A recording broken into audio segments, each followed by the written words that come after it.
Slow నహి వర్ణ విభేదేన దేహభేదేన వా భవేత్ పరత్వం నిష్కళత్వేన సకలత్వేన తద్భవేత్. గుణాతీతము ప్రపంచాతీతమునగు పరతత్వము నిష్కళము. కళ ఎనగా వెలుగు, అనగా ప్రపంచము. మనకు కనిపించుచున్న గెలాక్సీలు, నక్షత్రమండలములతో కూడిన విశ్వమంతయు వెలుగుమయము. కనుక విశ్వము కళ ఎనబడుతుంది. ఈ విశ్వమునకు ఆవల చిమ్మచీకటి ఉన్నది, అది నిష్కళ ఎనబడుతుంది. పరతత్వము నిష్కళము గనుక అది కళతో కూడిన ఈ ప్రపంచముగా మారదు. కనుక ప్రపంచమున భాగములైనట్టి వర్ణభేదముల, శబ్దభేదములు లేదా మంత్రభేదముల వల్లగాని, లేక నానారూపములతో కూడిన రకరకములైన జీవుల రూపములోగాని ఈ పరతత్వముండుటకు సాధ్యము కాదు. ఎందుకనగా అది రూపాతీతము, గుణాతీతము, శబ్దాతీతముగా యున్నది గనుక తిరిగి రూపములుగా, గుణములుగా, శబ్దములుగా అది మారుట జరుగని పని. ఒక్కటిగా ఉన్నట్టి పరతత్వము రెండుగా మారి ఇందరు జీవులతో, ఇన్ని పదార్థములతో కూడిన ఈ ప్రపంచముగా మారుట ఎట్లు సంభవము? సంభవము కాదు. కనుక ఈ ప్రపంచము పరతత్వము కంటెను భిన్నమా, లేక దీనిలో కొంత దైవస్పర్శ ఉన్నదా అని దేవి యొక్క ప్రశ్న. స్లో ప్రసాదం కురుమే నాథ నిశ్శేషం చింది సంశయం. దీనినంతా నాకు వివరించి చెప్పి నా సంశయములను పూర్తిగా తీర్చమని ప్రార్థిస్తున్నాను అని దేవి అంటున్నది. శ్రీ భైరవ ఉవాచ. భైరవుడు చెప్పుచున్నాడు. స్లో సాధు సాధు త్వయా పృష్టం తంత్రసారమిదం ప్రియే. ఓ ప్రియా, నీవడిగిన ప్రశ్నలు చాలా బాగున్నవి. అవి తంత్రము యొక్క సారమునకు సంబంధించినవి. స్లో గూహనీయతమం భద్రే తథాపి కథయామితే యత్కించిత్సకలం రూపం భైరవస్య ప్రకీర్తితం. ఇదంతయు చాలా రహస్యమైనది, కాని నీకోసం దీనిని వివరిస్తాను విను.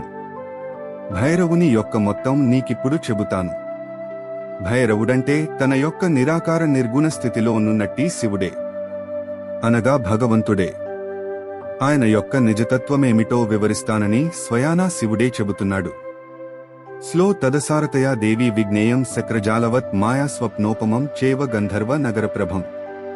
ఈ కనిపించే ప్రపంచమంతా భైరవుని స్వరూపమే, కానీ ఇది సారం లేనిది.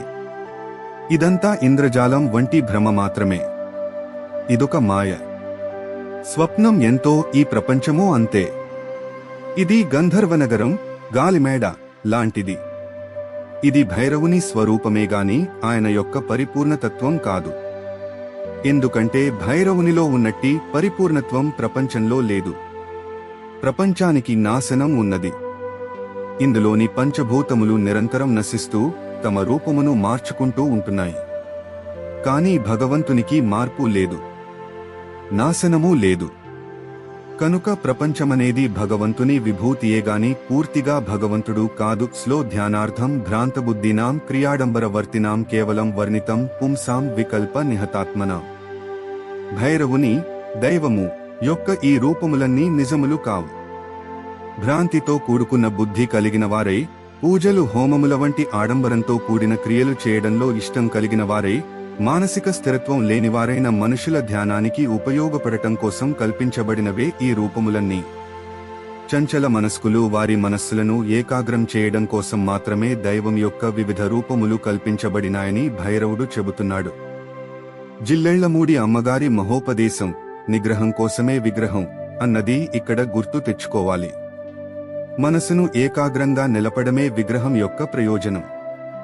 నిజానికి ఈ విగ్రహాలన్నీ మానవుల కల్పితాలే తప్ప సత్యములు కావు. కనుక మా విగ్రహమే గొప్ప అని, మా మతమే గొప్ప అని, మా విధానమే గొప్ప అని మానవులంతా షారిలో వారు కొట్టుకోవడం ఎంత హాస్యాస్పదమో ఆలోచించండి. మనస్సు ఏకాగ్రమైతే ఆ తరువాత విగ్రహం యొక్క అవసరం లేదు. వ్యావహారిక దృష్టిలో అన్ని విగ్రహములు సత్యములే. ఎందుకంటే మనస్సును నిలపడానికి ఇవి ఆధారములు గనుక. పారమార్థిక జ్ఞాన దృష్టిలో మాత్రం అవన్నీ అసత్యములే. సాధనా ప్రారంభమున విగ్రహము యొక్క అవసరం ఉన్నది. కానీ సాధకులు ఎల్లకాలము విగ్రహారాధనలో ఉండరాదు. సాధన ఎన్నది సాకారము నుండి నిరాకారమునకు, సగుణము నుండి నిర్గుణమునకు ప్రయాణించాలి. ఈ విషయము శ్రీరామకృష్ణుల జీవితమున మనము చక్కగా గమనింపవచ్చు. ఆయన మొదట విగ్రహములోనే కాళీమాతను పూజించారు. కానీ అతి త్వరలో దానిని దాటి నిరాకార శక్తి స్వరూపమును దర్శించగలిగారు. తదుపరి సాకారము, నిరాకారము రెండూ ఒకటేనన్న అనుభవమును పొందారు. ఈ రెంటికి అతీతముగా కూడా భగవంతుడు ఉంటాడని ఆయనన్నారు. అదే భావము ఈ శ్లోకమున చెప్పబడుచున్నది. స్లో తత్వతో నవాత్మాసౌ శబ్దరాశిర్న భైరవ నచాసౌ త్రిశిరా దేవో నచ శక్తిత్రయాత్మక. నిజంగా తత్వాన్ని అర్థం చేసుకున్నప్పుడు భైరవుడు భగవంతుడు నవాత్మకుడు కాడు, 3 శిరస్సులున్నవాడు కాదు, 3 శక్తుల స్వరూపుడు కాడు. దైవమునకు గల ఈ భేదములన్నీ ఆయన యొక్క సాకార సగుణతత్వ పరిధిలోకి వస్తాయి. ఇవన్నీ పంచభూతములతో కూడినవి. కాని ఇవి పరిమితమైనవి గనుకను, పరమాత్మ యొక్క పరిపూర్ణత్వమును ఇవి పూర్తిగా తమలో ఇముడ్చుకునలేవు గనుకను అంతిమ దృష్టిలో ఇవి సత్యములు కావని తంత్రములు చెప్పుచున్నవి. పరమాత్మ యందు ఏ విధమైన హద్దులు, గిరులు లేవు గనుక పైన చెప్పినట్లు 9 విధములైన భేదములు ఆయనలో లేవు.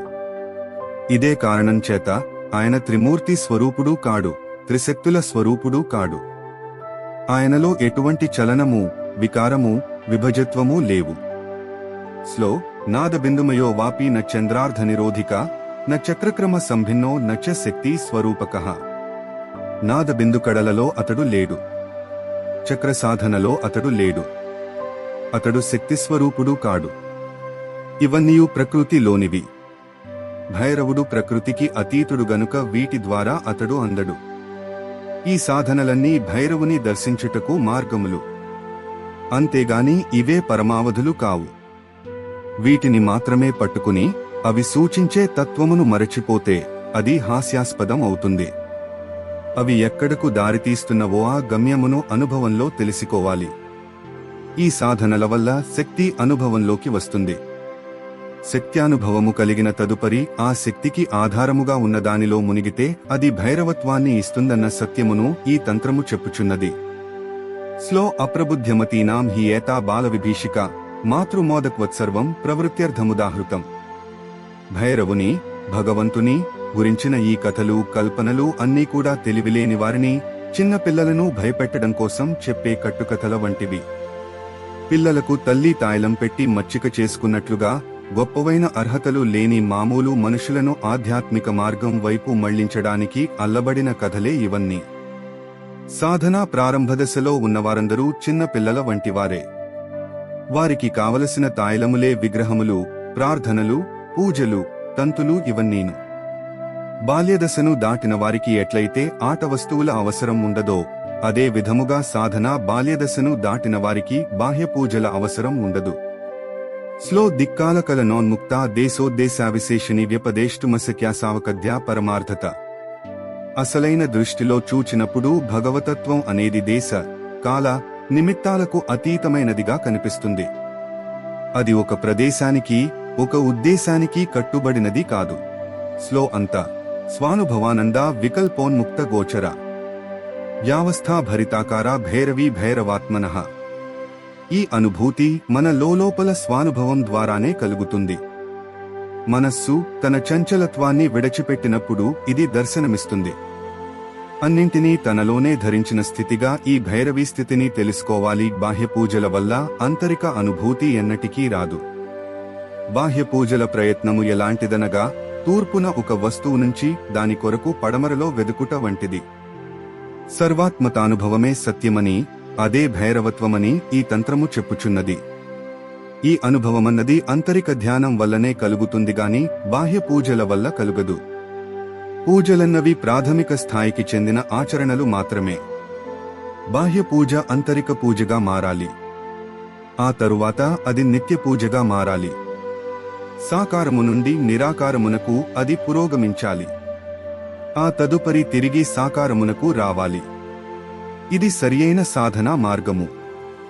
స్లో తద్వపుస్తత్వతో జ్ఞేయం విమలం విశ్వపూరణం ఏవం విద్యే పరేతత్వే కః పూజ్యః కశ్చిత్ రూప్యతి. మలం, చీకటి, అజ్ఞానం, దోషం లేనివానిగా అతనిని గ్రహించాలి. విశ్వమంతా వ్యాపించి ఉన్నవానిగా అతన్ని తెలుసుకోవాలి. అసలైన పరతత్వం ఇలా ఉంటే ఇక దేనిని నువ్వు పూజించగలవు? దేనికి నైవేద్యాలు పెట్టి తృప్తిపరచగలవు? విశ్వోపాసన మొదలైనప్పుడు విగ్రహోపాసన ఆగిపోతుంది. తత్వచింతన దృఢమైనప్పుడు మనస్సు ధ్యానోన్ముఖం అవుతుంది. అటువంటప్పుడు బాహ్య పూజలు చేయడం సాధ్యం కాదు. శ్రీరామకృష్ణులకు జగన్మాత కాళి యొక్క విశ్వరూప నిజదర్శనం కలిగినప్పుడు ఆయన ఇంతకు ముందు చేసిన రీతిలో కాళికా విగ్రహానికి పూజలు చేయడం మానివేశారని ఆయన జీవితాన్ని చదివితే మనకు తెలుస్తుంది. పైమెట్టుకు ఎక్కినప్పుడు క్రింది మెట్టును కాలు వదిలివేస్తుంది. స్లో ఏవం విద్యా భైరవస్య యావస్థా పరిగీయతే సా పరాపరరూపేణ పరాదేవి ప్రకీర్తిత. సర్వాంతర్యామిత్వము సర్వాతీతత్వమే భైరవస్థితిగా చెప్పబడుచున్నది. కనుక ఆ స్థితిని చేర్చగల ఈ తంత్రమే సర్వాంతర్యామి అయిన భైరవుని యొక్క విద్యగా చెప్పబడుతోంది. ఇదియే పరా అనబడే స్థితి. పరా విద్య యని కూడా దీనిని పిలువవచ్చును. స్లో శక్తి శక్తిమతోర్యద్వద్ అభేద సర్వదా స్థిత అతస్తద్ధర్మధర్మిత్వాత్ పరాశక్తి పరాత్మనః. నిత్యమైనట్టి శక్తి ఆ శక్తిని ధరిస్తున్న శక్తిమంతుని కంటే ఎట్లా వేరు కాదో, ధర్మమనేది ఆ ధర్మాన్ని ధరిస్తున్న వానికంటే ఎట్లా వేరు కాదో, అలాగే పరాశక్తి కూడా పరమాత్మ కంటే వేరుగా లేదు. ఈ భావనను శ్రీరామకృష్ణులు తమ సంభాషణలలో ఎన్నోసార్లు చెప్పియున్నారు. శివశక్తులకు వారి వారి స్థితులయందే భేదముగాని తత్వతః భేదము లేదు. చుట్టుకుని పరుండియున్న సర్పము శివుడైనచో చరచరా ప్రాకుచున్న సర్పము శక్తి ఎనబడుతుంది. కదలిక లేని నిశ్చల సముద్రము శివుడైనచో ఉత్తుంగ తరంగములతో ఘోషించుచున్న సముద్రము శక్తి స్వరూపమైయున్నది. స్థూలముగా చెప్పవలెనన్నచో శక్తి యొక్క నిశ్చల చలన స్థితులనే శివశక్తులని చెప్పవచ్చును. స్లో న వహ్నేద్దాహికా శక్తిర్వ్యతిరిక్తా విభావ్యతే కేవలం జ్ఞానసత్తాయాం ప్రారంభోయం ప్రవేశనే. అగ్ని కంటే దాని యొక్క కాల్చునట్టి స్వభావము వేరు కానట్లుగా శక్తి కూడా పరమాత్మ కంటే వేరు కాదు. కాని సాధనా మార్గంలో ప్రారంభంలో ఉన్నవారు అర్థం చేసుకోవడం కోసం వేర్వేరుగా చెప్పబడుతుంది.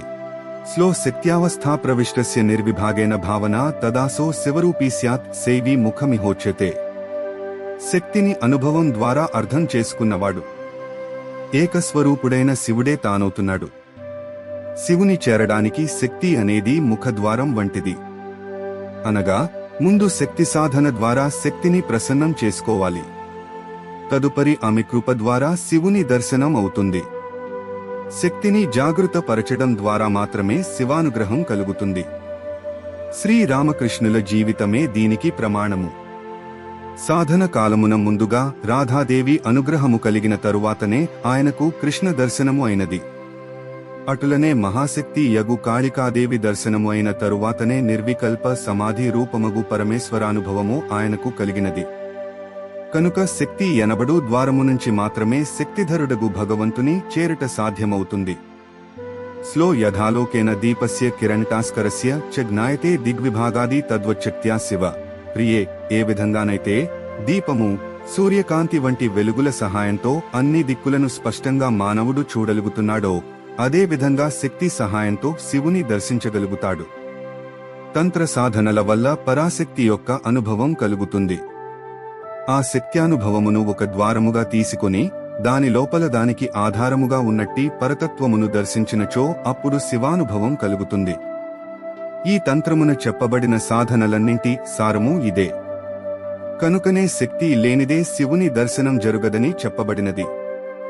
శక్తి ద్వారానే శివుని దర్శనము కలుగుచున్నది. కనుక శక్తి అన్నది శివునకు ముఖద్వారమని చెప్పబడినది. శ్రీదేవి ఉవాచ. దేవి అడుగుచున్నది. స్లో దేవదేవ త్రిశూలాంగ కపాల కృతభూషణ దిగ్దేశకాల శూన్యాచ వ్యపదేశ వివర్జిత. దేవి ఇలా అడిగింది. హే దేవదేవ, త్రిశూలధర, కపాలభూషణ, దిక్కు, దేశము, కాలము మొదలైన మార్పులు ఏవీ లేనట్టి పరమస్థితిని గురించి నాకు వివరించండి. స్లో యావస్థా భరితాకారా భైరవస్యోపల్భేతే కైరుణయైర్ముఖం తస్య పరా దేవీ కథం భవేత్ యథా సమ్యగహం వేద్మి తథా మే బ్రూహి భైరవ. దేని రూపంగా మారడం వల్ల మనస్సు భైరవుని తన అనుభూతిలో గ్రహించగలుగుతుంది? ఏ విధంగా భైరవునకు పరాదేవి ముఖద్వారమవుతున్నది? దేనిని తెలుసుకోవడం ద్వారా సర్వాత్మకుడైన భైరవుని స్థితి లభిస్తుంది? అదంతా నాకు వివరంగా చెప్పండి. ఈ తంత్రమునందు ఒక విచిత్రమున్నది. అదేమనగా ఏ గ్రంథమునందైనను ప్రశ్నలున్నప్పుడు వాటికి తగిన జవాబులు కూడా ఉంటాయి. ఒకరు అడిగినప్పుడు ఇంకొకరు చెప్పుట జరుగుతుంది. కాని ఈ గ్రంథము యొక్క ప్రత్యేకత ఏమనగా దేవి అడిగిన ప్రశ్నలకు పరమశివుడు సూటిగా జవాబులు ఇవ్వలేదు. ఎందుకనగా ఆ జవాబులు మాటలతో చెప్పునవి కావు గనుక, అవి అనుభవములో మాత్రమే తెలిసికొనవలసినవి గనుక, దేవి ప్రశ్నలకు జవాబులుగా అనేక ధ్యాన విధానములను ఈశ్వరుడు చెప్పినాడు. వాటిని అభ్యాసము చేయుట వల్ల ఆ ప్రశ్నలకు సమాధానములు తనలోనే అనుభవ రూపములో ఉదయిస్తాయి. ఇది ఈ తంత్రము యొక్క ఒక ప్రత్యేకతగా ఉన్నది.